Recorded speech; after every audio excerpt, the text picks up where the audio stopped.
ይሄን የተከበረ ህዝብ ይቅርታ ለመጠየቅ ወስኛለሁ እና የኢትዮጵያ ህዝብ በእውነት ይቅርታ ጠይቃለሁ። አሁንም እልሃለሁ የመጣው በቤተሰቤ ነው።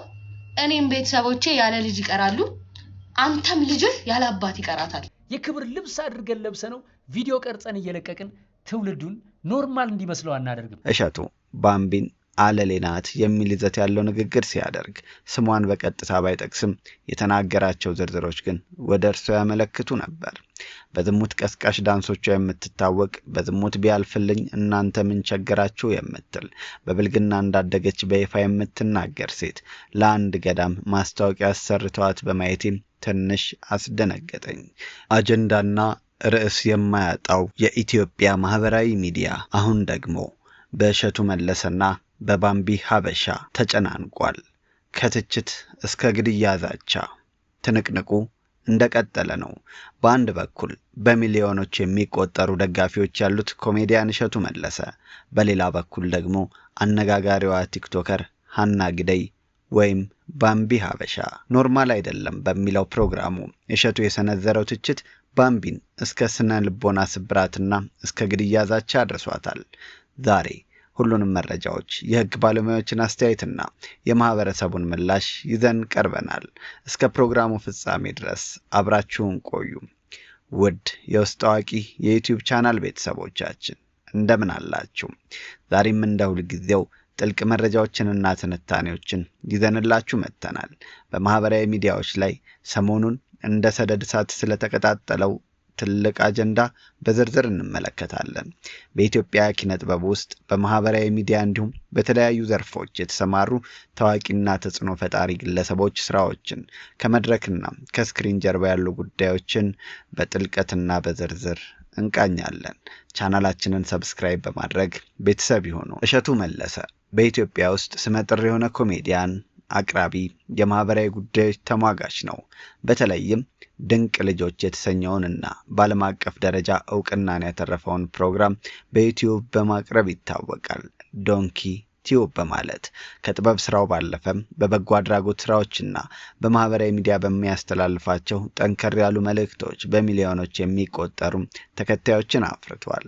ነገሩ የተጀመረው እሸቱ መለሰ ኖርማል አይደለም በሚለው ፕሮግራሙ ላይ አንዳንድ ቲክቶከሮችን መተቸት ሲጀምር ነው። እሸቱ ባምቢን አለሌናት የሚል ይዘት ያለው ንግግር ሲያደርግ ስሟን በቀጥታ ባይጠቅስም የተናገራቸው ዝርዝሮች ግን ወደ እርሷ ያመለክቱ ነበር። በዝሙት ቀስቃሽ ዳንሶቿ የምትታወቅ በዝሙት ቢያልፍልኝ እናንተ ምን ቸገራችሁ የምትል በብልግና እንዳደገች በይፋ የምትናገር ሴት ለአንድ ገዳም ማስታወቂያ አሰርተዋት በማየቴም ትንሽ አስደነገጠኝ። እሸቱ እዚህ ጋር ብቻ አላቆመም። የዘንድሮው ቲክቶከሮች ማታ ጭፈራ ቤት ባደሩበት ልብስ የክለቡን ላብ ሳይታጠቡ ጠዋት ቤተክርስቲያን ሄደው የምስጋና ቪዲዮ መቅረጻቸውን እንደ ትልቅ ጉድ ቆጥሮታል። መጀመሪያ ላይ ባምቢ በዚህ አስተያየት ጠንካራ መስላ ቀርባ ነበር።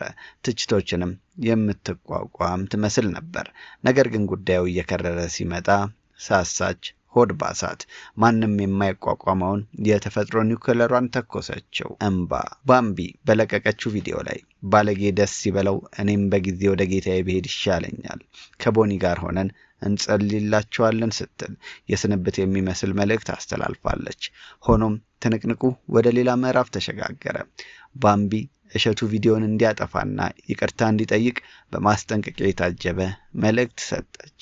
ወላጆቼ ያለ እኔ ልጆቼ ደግሞ ያለ አባት እንዳይቀሩ ቪዲዮን አጥፋው የሚል ከባድ ዛቻም ሰነዘረች። አሁንም እልሃለሁ የመጣው በቤተሰቤ ነው። እኔም ቤተሰቦቼ ያለ ልጅ ይቀራሉ፣ አንተም ልጅህ ያለ አባት ይቀራታል። ይሁን እንጂ እሸቱ መለሰ በለቀቀው ቪዲዮ ይቅርታ እንደማይጠይቅ በግልጽ አስታውቋል። ለዘገየው በእውነቱ ድሮ ነበር እኮ እንዲህ አይነት ፕሮግራም መጀመር የነበረብኝ ወገን። ስንት ጉድ እኮ አለፈ። ስንት ኖርማል ያልሆነ ነገር ኖርማል እንዲመስላቸው ተደረገ።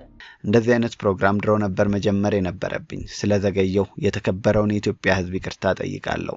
ከዚህ በኋላ ወደ ኋላ አልመለስም ብሏል። የዚህን ውዝግብ ዋና ጉዳዮች ስንመለከት የቤተ ክርስቲያን ተአማኒነት አንዱ ነው።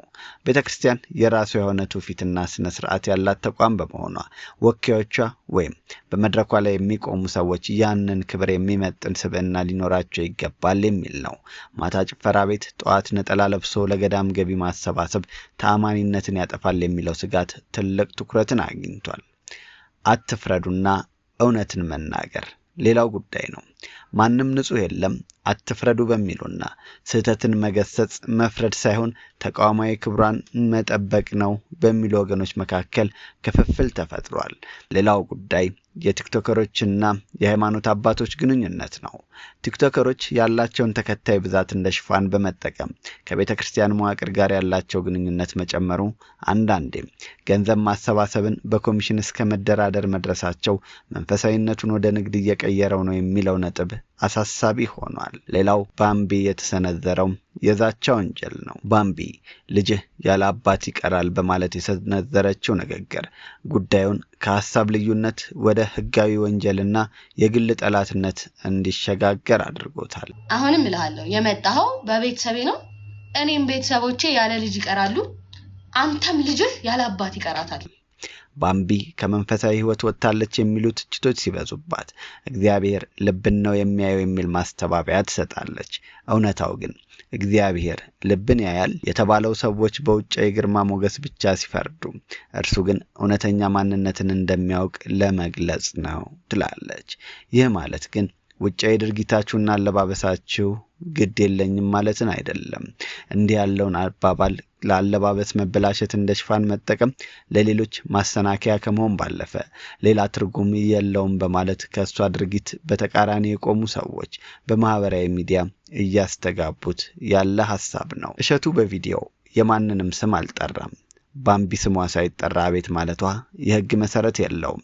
በተቃራኒው ግን ባምቢ በእሸቱና በቤተሰቡ ላይ ሰነዘረችው ልጆችህ ያለ አባት እንዳይቀሩ የሚለው ዛቻ በህግ ሊያስጠይቃት ይችላል በማለትም የህግ ባለሙያዎች በጉዳዩ ላይ አስተያየታቸውን ሰጥተዋል። በሌላ በኩል የቲክቶክ ተጽዕኖ ፈጣሪው አዶናይ ለባምቢ ድጋፉን ሰጥቷል። ሰው ሁሌም ማንኳሰስ ልማዱ ነው።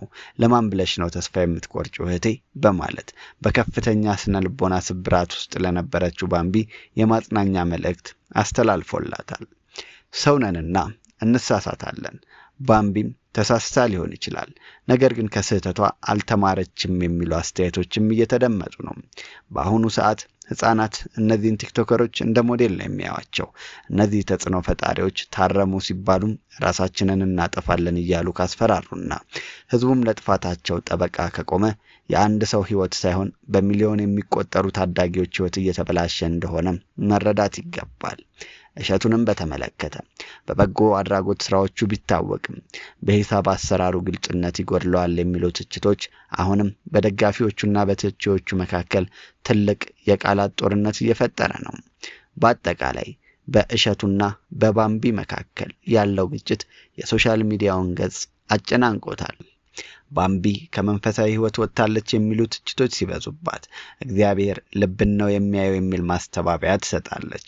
እውነታው ግን እግዚአብሔር ልብን ያያል የተባለው ሰዎች በውጫዊ ግርማ ሞገስ ብቻ ሲፈርዱ፣ እርሱ ግን እውነተኛ ማንነትን እንደሚያውቅ ለመግለጽ ነው ትላለች። ይህ ማለት ግን ውጫዊ ድርጊታችሁና አለባበሳችሁ ግድ የለኝም ማለትን አይደለም። እንዲህ ያለውን አባባል ለአለባበስ መበላሸት እንደ ሽፋን መጠቀም ለሌሎች ማሰናከያ ከመሆን ባለፈ ሌላ ትርጉም የለውም በማለት ከሷ ድርጊት በተቃራኒ የቆሙ ሰዎች በማህበራዊ ሚዲያ እያስተጋቡት ያለ ሐሳብ ነው። እሸቱ በቪዲዮው የማንንም ስም አልጠራም። ባምቢ ስሟ ሳይጠራ አቤት ማለቷ የህግ መሰረት የለውም። በተቃራኒው ግን ባምቢ በእሸቱና በቤተሰቡ ላይ ሰነዘረችው ልጆችህ ያለ አባት እንዳይቀሩ የሚለው ዛቻ በህግ ሊያስጠይቃት ይችላል በማለትም የህግ ባለሙያዎች በጉዳዩ ላይ አስተያየታቸውን ሰጥተዋል። በሌላ በኩል